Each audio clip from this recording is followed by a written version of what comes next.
as soon as I recognized that this was a personality, more so than it was anything else with Cam, just trying to make sure you guys understood that we were going to focus on what was important, not what was interesting. And if we could keep what was important the focus and keep what was interesting to the side, then we had a chance. 13 seasons of professional football can go by in a flash, and I was grateful for every second of it. This game gave me everything, not without taking a few pieces of me along with it. Playing offensive line, it's been one of the most rewarding and fulfilling experiences of my life. Now, thanks to Audible, I look forward to sharing insights and stories with you of our favorite NFL stars, and of course, the fraternity of athletes that protect them. Offensive linemen are eternally bonded, and I am proud to forever be a part of the blocking brotherhood. I'm Ryan Kalil, and this is Block Forever.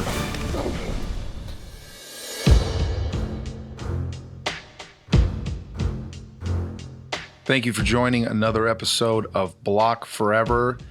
Appreciate all the positive feedback I got last week on the Jared Allen episode. It's funny, you play with a guy for a year and you're still learning a ton about him, and that conversation was a blast for me. So if you haven't heard it, make sure to check it out. On this week's show, Ron Rivera and I talk about how he handled the circus atmosphere that followed Cam Newton in Carolina. We also talked about a funny practice trick he learned from Mike Ditka, as well as some career-changing lessons from the legendary John Madden. And later in the show, I sit down with Bills center Mitch Morse. We, of course, get into some O-line talk, and Mitch also explains the differences between two QBs he spent the most time with, Josh Allen and Patrick Mahomes. Last thing, as always, remember to check out Thursday Night Football on Amazon Prime Video. It's the Peyton Manning Bowl this week as the Denver Broncos host the Indianapolis Colts. All right, on to the show.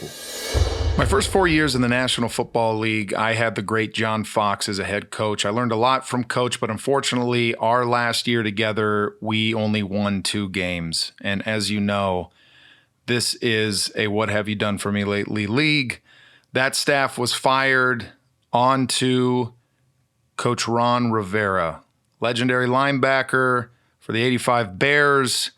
After his playing days, Coach was somebody many knew about through his incredible defenses he called as a coordinator. I remember being really excited and seeing his name on the short list for potential coaches to come to Carolina when he was a defense coordinator for the Chargers. He was an incredible defensive coordinator. Surprisingly, not many players know who the coordinators are that they're facing, but for us offensive guys, you knew you were facing a Ron Rivera defense. When he got to Carolina, a team coming off a 2-win season the year before, he came with a plan to change the culture, and it worked. We ended up going to a Super Bowl.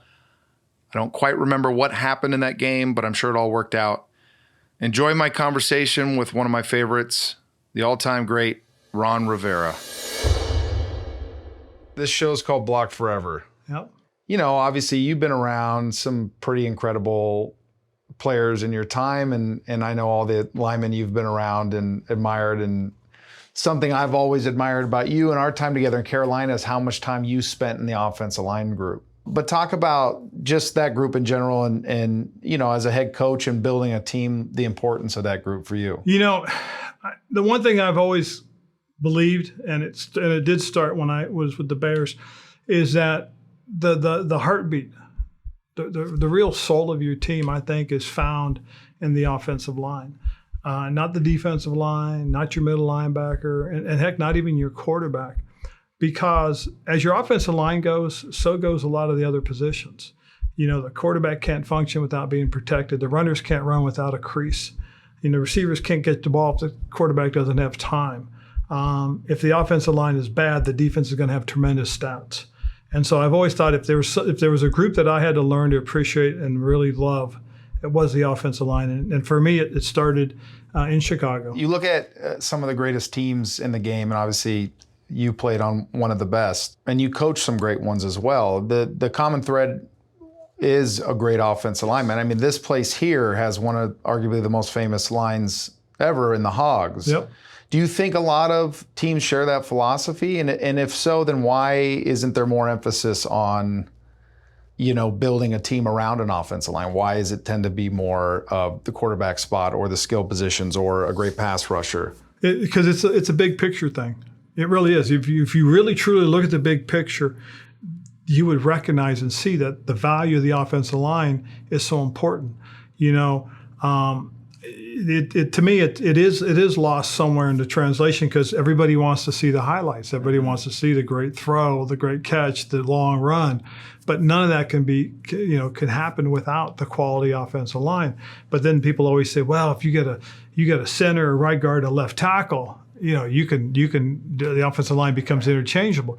But you sit there and you say, yeah, but it's still the top three guys. Center, right guard, left tackle. I mean, that to me just says how important it is.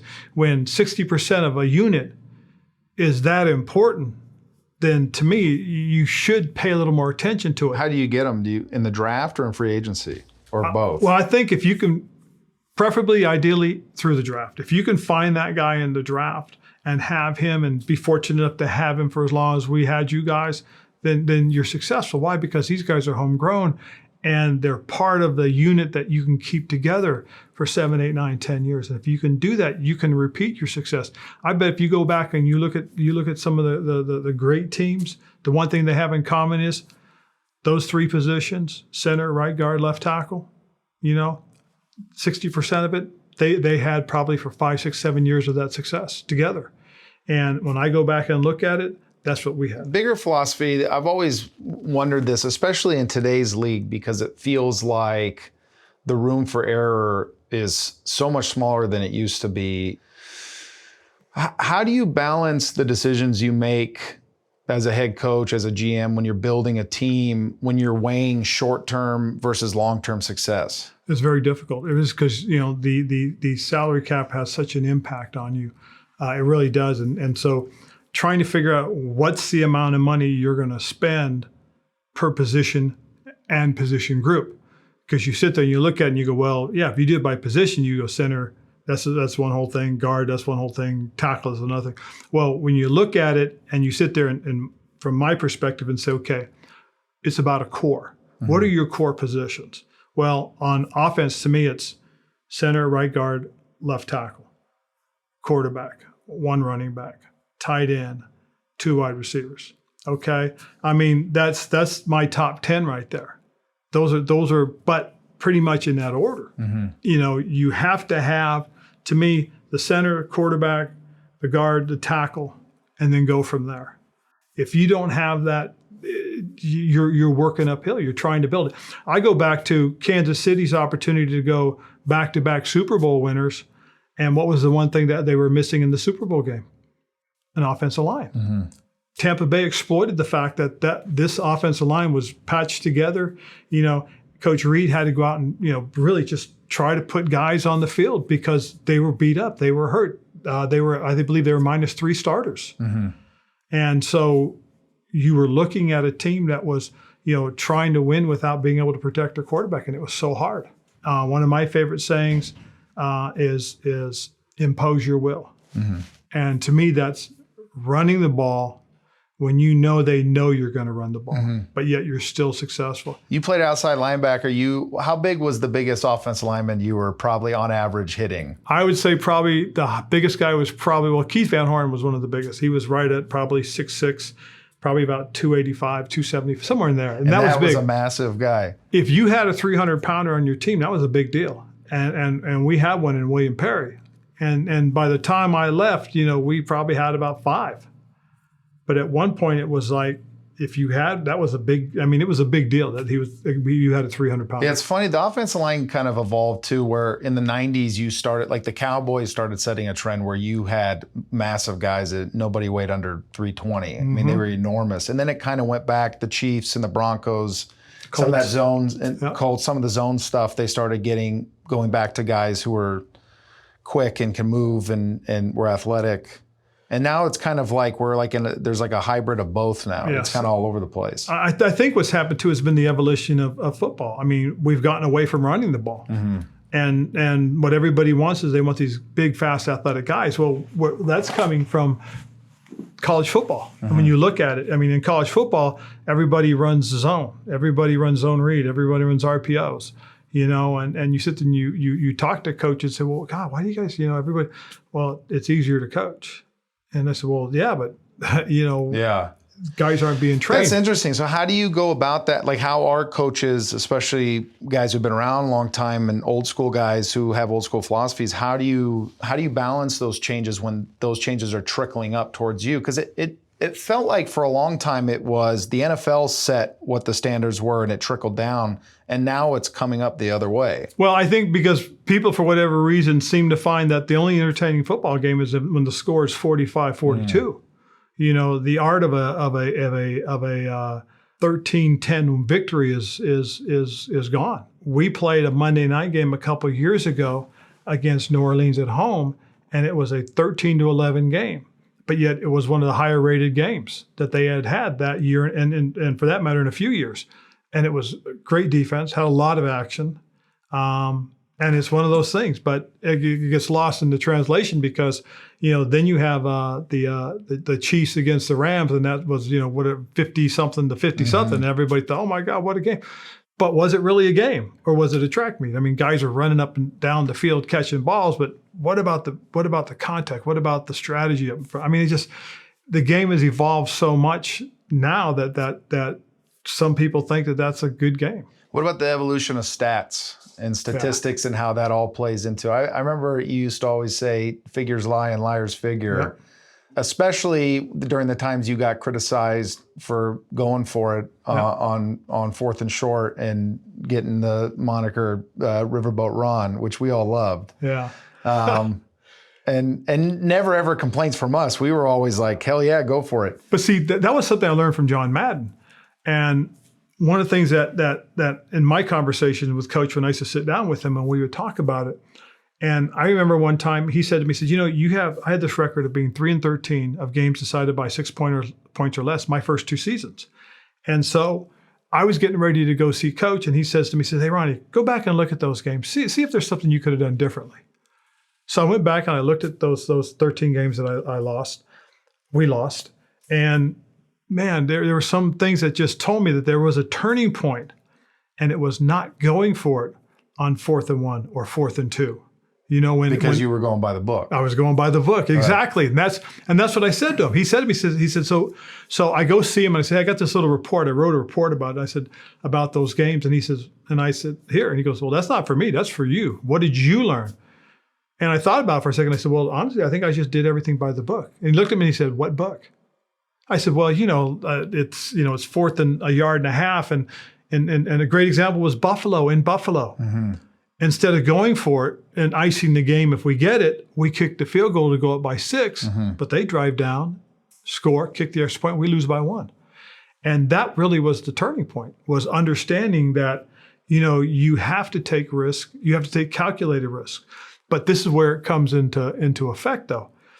Fast forward, and I don't know if you remember, 2018, we're playing Seattle at home.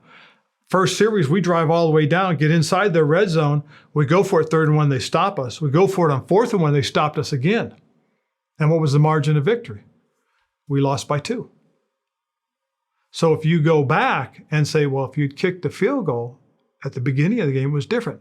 Well, everybody goes, well, why didn't you kick? Well, that's what the analytics said. So I had people tell me, well, that was a good decision. That's what the analytics said. I said, no, how could it be a good decision when you lose?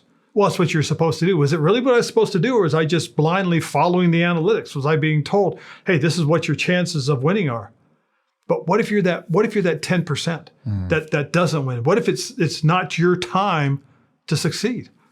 So my gut feeling said, go for it. No, my gut feeling really said, kick the field goal. Why? Because every time Seattle played us in Carolina, what was the margin of victory? 1 score. It always was in Carolina. And so that would have gone against the figures. So figures lie and liars figure. Can you talk more about, because I've always loved hearing you talk about John and some of the things that you learned from him. Where did that relationship start, and how much time did you spend with him? How often were you reaching out to him? So what happened was it was after my 2nd season. And like I said, I had the dubious distinction of being 3-13. And in my conversations with Mr. Richardson after the season was over, one of the things that I said, one of the biggest mistakes I've made was on my coaching staff, I don't have a former NFL head coach. And so I need somebody to talk to. Well, Mr. Richardson said, well, you know what? How about if you talk to somebody I know pretty well? And I said, who's that? He said, John Madden. I said, I'd love to. He said, okay. We said, well, I'll get his number and we'll take care of it. So I reached out to Coach and he said, absolutely. So I asked if I'd come out and spend time with him. He said, absolutely. Without a doubt. So I get a flight. I fly out there. I spend the whole day with him. I went to his headquarters in Pleasanton, California, to his offices, and it pays homage to the Oakland Raiders, and it pays homage to the offensive linemen. That's awesome. It really did, yeah. and it was really cool. And it's funny because he's one of those guys that said it to me too. He says, "You want to feel the pulse of your team, be around your offensive linemen," and just spending time with him, listening to the stories of the NFL, listening to how the NFL evolved, listen to what he thought the NFL was about. That was cool. That really was. I got a bunch of notes from that I just basically tried to transcribe from my chicken scratch and put it on paper. What it was like to sit down and talk to him. What it was like to ask questions and listen to his answers and just write it all down. I mean, it was really cool. One of the first things he says to me when I walk in, he looks at me and says, "Don't ever forget, you're the head coach. Okay? So if you're going to do it your way." I said, "Okay." That's all I did. And that was the first thing he told me. And I said, "Okay, don't ever forget I'm the head coach." That's awesome. Well, I've always known that about you. And I always, one of the qualities I've always admired about you is how steady Eddie you are, regardless of the circumstances. And we had some turmoil and some craziness and some distractions in Carolina. I know here in Washington, there's no short of that. It's the NFL, as you always said, is kind of a big soap opera. Yep. The dramas go up and down. And something I wasn't used to in Carolina was the Cam Newton experience. I had never experienced anything like that. Probably you hadn't, and I always assumed that until, we started coming to you and saying, this media circus, all this stuff is kind of nuts. And you really helped us kind of get out of the fray of how the media was sort of creating the dialogue around it and really helping us say, well, here's the facts and here's all the ancillary stuff that doesn't affect us. And by the way, I played with a guy like this in Jim McMahon. Well, what was interesting was, trying to be the steady Eddie was something I'd learned from my father right off the bat. When I got the head coaching job with the Panthers, the first thing my dad said to me, he said, "Ron, you're going to have to remember one thing now. You got to stay in the right place." He said, because when all hell's breaking loose, when things are going good, things are going bad, everybody's going to look for you for direction. And so I always remembered that. And so when I got to Carolina and things were kind of all over the place, the one thing I tried to stay in control. And so that as everybody looked to me for, what's going on, that I would look like, or at least appear to be in control. The thing that was real interesting was as soon as I recognized that this was a personality, more so than it was anything else with Cam, just trying to make sure you guys understood that we were going to focus on what was important, not what was interesting. And if we could keep what was important the focus and keep what was interesting to the side, then we had a chance. I really believe that. And the thing that I think really kind of, was that nobody ever really took the time to understand his perspective. But he said something to me that was tremendously interesting and very powerful. He said to me, I asked him, I said, "Cam," I said, you do these things and they're different. He said, "Coach," he said, "I am who I am. And if I can do it my way, I show everybody that I'm a quarterback. I'm not a black quarterback, I'm a quarterback." And that really struck me. That here's a guy who knows who he is, but he just wanted to be viewed as a quarterback. And I thought to myself, God, that's powerful, okay? Because he's fighting the fight. But at the same time, he wanted to keep his personality. And that became something I harped on was, especially during the Super Bowl run, is guys, keep your personality, but play within the structure of who we are. And that's what we did.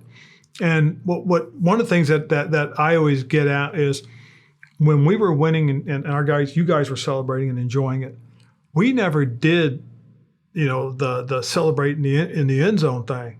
We would always come to the bench, and that's when you would really see the guys celebrate. But we were doing it on our sideline, on our bench. And I always thought that was cool, that you guys would come together to celebrate more so than anything else. When we were at home, you guys shared it with the fans, handing the football to the players. To the fans. And I thought that was really a neat thing, a great tribute you guys did to our fan base. That was even better. What was the comparison with Cam and Jim? I think was that first and foremost, they both loved to win. They both loved to compete. And they both worked at, when they were there at the facility, it was football. Now, when they weren't, it was anything went. They had their own style. They had their own flair. They took the responsibility, though, and they put it on them to take it off of their teammates. That was the other thing I really appreciated about Jimmy Mack when I was a teammate, was he stood up for us. He took the pressure off the offensive line. He took the pressure off the other guys. He loved the defense, challenged the defense in practice, just like Cam did. How did Ditka do with all that stuff? Coach was Coach got it. Coach understood. He really did. And he was a master psychologist. One day we were in practice in training camp, and it was a hot, brutal day. And Jimmy Mack spoke out and said, "Hey, Iron," because his nickname was Iron Mike, and he called him Iron. He said, "Hey, Iron, what the heck? Today, this heat, the way it is, the guys have given you everything. And how about a break?" He said, "All right." He said, "Practice is over. You're done. Let's go in." And I always thought to myself, he set that up. He went to Jimmy Mack, told him what to do. Well, I did the same thing with Cam one day. I told Cam, I said, "Hey, as we're halfway through this, you need to speak up, say something, and I'll kill practice." So we're going through practice. And I kept waiting for him to say it. And he didn't say it at first. So finally, I was going to say, "Hey, dude, you're supposed to speak up at any point." I said, "Okay." So I forgot what the period was. We finished the period, and we were getting ready for a water break, and he said, "Hey, Coach, don't you think it's a little hot? Don't you think guys deserve a break?" And I said, "All right." Blew the whistle, said, "Bring it in." And we broke it, and we cut practice in half that day because of it. And I'm not sure if anybody paid attention to whether that was set up or not. All right, I got one last question for you, Sure. and I'll let you go because I know you got to get going back. Right, wrong, or indifferent, however this season plays out, your career plays out, what's the most important thing of your legacy that you want your family, your players, your teams to know about you that you did that was the most important compass for you and how you made decisions and how you went about your career? I tried to do things the right way, and if I didn't, I took responsibility for them. I did my best. That's all I want. Going through what I've gone through, and then most recently going through my health situation, I wouldn't change how I do things. I'm going to try and do things the right way. And in all honesty, other than for the players' sake of winning a Super Bowl, because I really did mean that when I told you guys, I want to win one for you guys, because I've got mine. I really do. I was fortunate enough I was on the 1985 Bears. But winning it isn't just for me. It's for the guys, because this is something you guys will never forget. I know you guys will never forget the 2015 team, but there's that one piece missing, and that's it. But it was a hell of a group of men. It really is. And you guys I'll never forget. And so I would hope that if I ever get the chance to win the Super Bowl as a coach, I can sit back and I said I did it what I believe was the right way.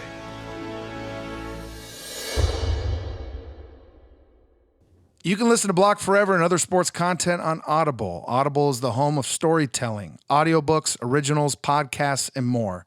Start listening free at audible.com.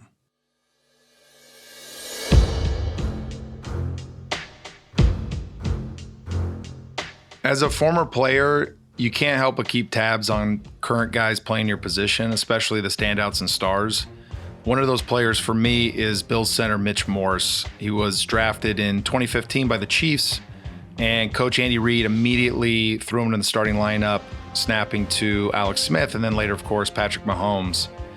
And then in 2019, Morse signed with Buffalo for the largest deal ever for a center.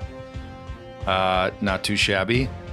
He's in his fourth season now with the Bills. He's a guy that I think does it the right way on and off the field, and I'm just such a huge fan of. I really enjoyed my conversation with the one and only Mitch Morse, and I hope you do too. Welcome to the show. I appreciate you having me on. This is what year for you? 8. This is year 8. Yeah. So from when you first came in the league to now, what's evolved, what's changed? We'll say COVID as an asterisk. Sure. We won't talk about that. That doesn't count. But just in terms of, how you've evolved as a player and really where you started and how you see the group now. First of all, very kind words. I appreciate those. It's really fun as a young center. You look up to those older dudes, and you were doing it at a very high level when I was getting in the league. So this is kind of a surreal moment. So I appreciate having me on. I don't know if the game so much changed as much as like you said, the player changes, right? You just accumulate years. You learn different coaching styles. You're around different guys, different coordinators. And not only do you mature on the field, you mature off the field, right? Some guys, I don't know if there's any other profession where guys get married and have kids as quickly as football players do. But that really changed the scope of the whole thing, changing teams. So I would say just confidence-wise, I'm never kind of had the idea of myself as confident. I think competence mostly what it is. And then I really take pride in the guys around me trusting me, not only on the field as well as off the field. I think, like you said before, relationships are the biggest thing when we were talking off air. Relationships as an offensive lineman are so important because, it really does, as cliche as it is, it correlates to on the field. Mm-hmm. So just learning how to navigate those, because every teammate's different. It's a melting pot in the locker room of different demographics and stuff like that. So it makes the game so beautiful, but it also makes it tricky to traverse at times. How important was your upbringing in Kansas City? I think a lot of people outside the game, but especially even players within the game, don't realize how much luck is involved in you going to the right place, being in the right system. I've seen so many guys that were so talented, but just really never panned out because they were in a bad spot, or they never had guys who taught them how to be professionals, right? You always hear that phrase, he's a pro, be a pro. What was your journey like? Were there any guys that stood out to you that really helped you learn how to do it the right way? Yeah, that's a great point. It really is luck. And the position that the coaches put you in, the culture. And I was in a very young offensive line group. The second most senior offensive lineman might have been year 5 or 6. So we had a really young group. And, Coach Reid, he really took it out of us in practice. I mean, he was a grinder, but at the same time, as a rookie, when I could handle that physically, it was very helpful. It was a trial by fire. You sink or swim. But they're going to give you opportunities. They're not just going to throw you out there. They're going to put you in position to succeed. I came from an offense at Missouri that was, 5 wide, maybe attach a tight end. And then you go in there and you have, you're running these 2 tight end packages or, even more. And there's 9 guys in the box and you have no idea conceptually how to identify a defense or anything like that. So they threw me in as a rookie. I had Alex Smith, who was year 12 or 13, who was very gracious with his time, very understanding. But, you're only as strong as your weakest link. And at the time, that was me, and I really needed to come along. Give me your best Andy Reid story. I'll give you one. It's my rookie year. It's OTAs, and we'd end these things in most days with something called long drive drill. This was the first day I was running with the ones. And they didn't tell you till the morning of. And so I'm stressing my ass off all morning trying to get up on I was playing guard and was trying to get up. And it was play 4 maybe, and I wasn't doing too hot. And I got just an absolute club from Dontari Poe, great guy, great teammate. Went right to Alex. And Andy really hadn't talked to me until, in passing once or twice, but he goes, "Hey, 61. Quit blowing your chance." This is the first time Coach Reid ever really talked to me. He's told me not to blow my chance, and so I had to really learn how to just kind of cope with that. And that was the real first substantial conversation I had with Coach Reid, and he was telling me not to quit blowing it. You signed a huge deal, well deserved, every last bit of it. I appreciate that. People don't realize how hard it is to go into the next season after signing a big contract. Tell me how you navigated these expectations, whether you felt them externally or you presented them to yourself and how you were able to kind of play into that season after signing that. Yeah, it was tough, like you said. It was cool to be the highest paid, but then 5 minutes later, you're praying to God someone else gets paid higher. Just you don't. It's kind of a great relief when it happens too. Absolutely. And in this league right now, it feels like it's happening quick. Guy signs a big deal, and then it gets trumped by like 3 guys right after, which is a beautiful which is thing. great. Yeah, because it is something you weigh heavy upon yourself. I think externally, nothing was said aloud. No, did you find yourself trying to like play out of your mind? Totally.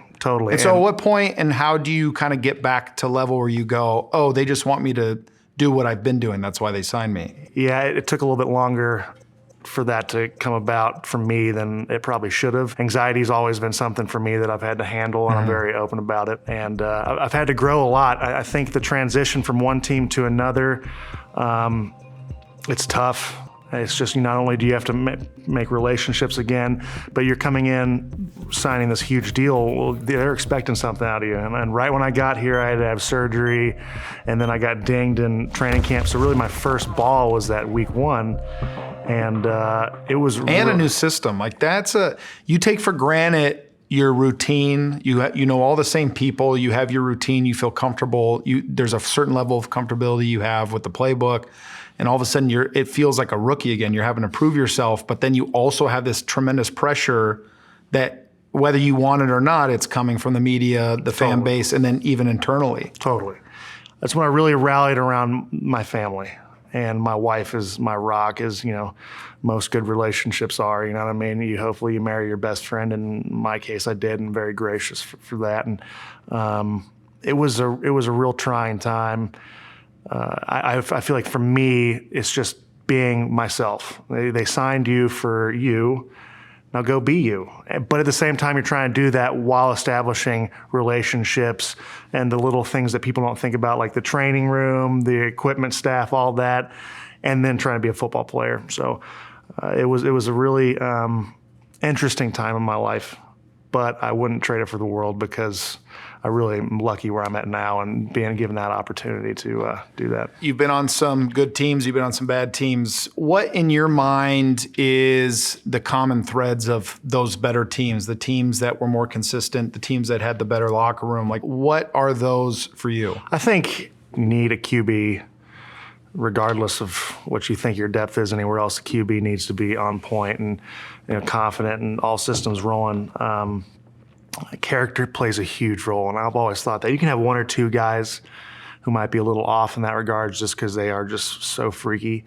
But even that is like you're taking a step back because you want to be, you always want to have your guard down, and it's tough in this business to do that. But the more personal someone is, the better the relationships are. I feel like you can do that, and then you can kind of grow. Social media, how do you combat that? Like, as a leader of the team, like, how do you help young guys emotionally navigate the ups and downs of all this kind of crazy external talk? Yeah, that's one thing that I feel like's changed a ton, even in my years from the league. I'd say that's the biggest change. Does it affect guys, you think? Absolutely, yeah. Because, guys who are taking at their home taking a dump or just tweeting at you how shitty you are. And it's hard not to take personally, even if you know that person, there's no validity in what they're saying. First of all, you can only be like, hey, listen, like F these dudes. Come on, the only thing that matters, and I'll say the only opinions that matter are the opinions in this locker room. And do your parents still love you? Cool. You can always go back on that. Like the people who care about you are still going to care about you no matter what you do on the field. And I know it's easier said than done when you're not the one getting kind of dumped on, but it's tough, dude. If you look at the good things, you got to look at the bad things on social media. So for me, I just scrap it and try to be a dad when I can, and then be a professional, and then go from there. Worse that it comes from the media or fans? I would say it gets worse from the fans because you feel like, I don't know, that's just me. I mean, it's not great either way.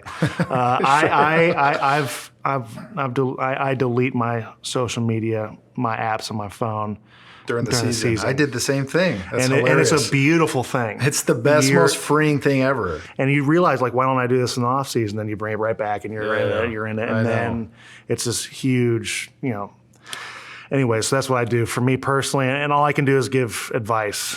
and then what they can do with it, and they go with it. Talking about quarterback and having that be such a solidified position and having that franchise guy, you've been fortunate to play with a handful of them.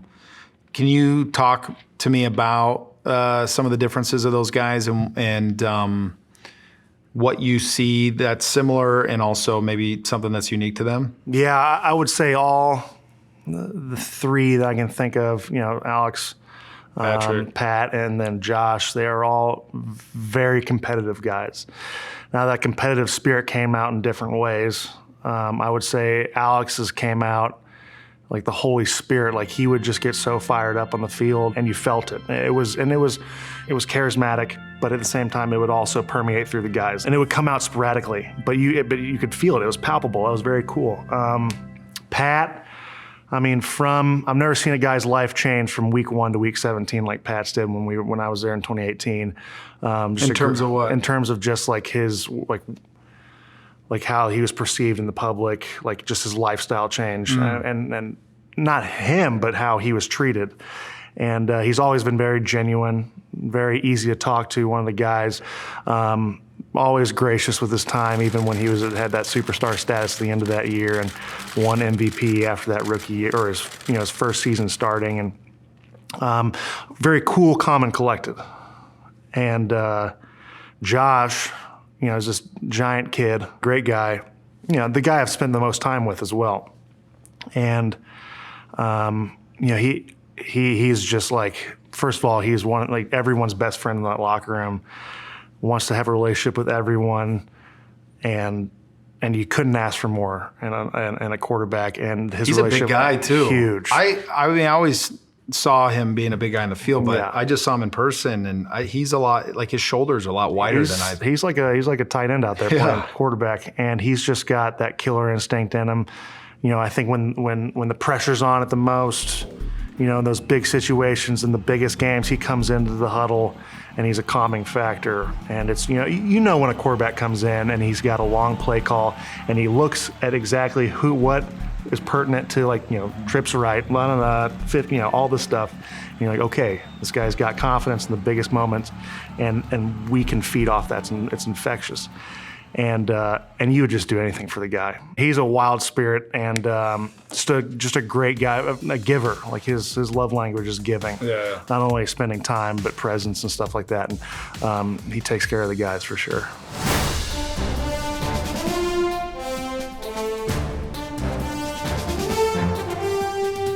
All right.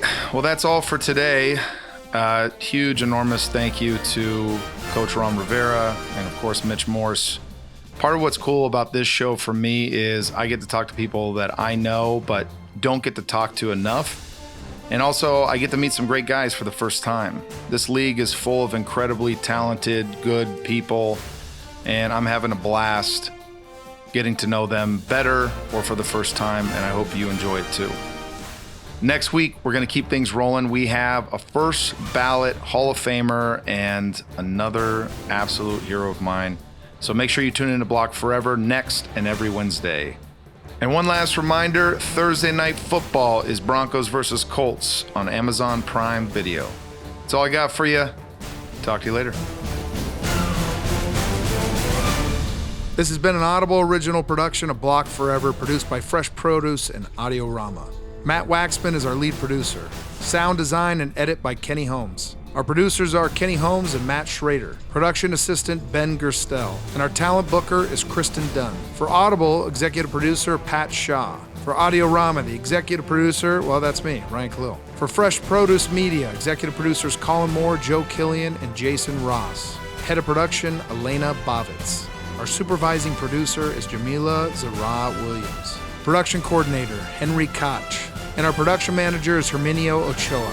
Special thanks to Powerhouse Capital and Mikey Fowler. And I'm your host, Ryan Kalil. Copyright 2022 by Audiorama Inc. Sound recording copyright 2022 by Audible Originals LLC.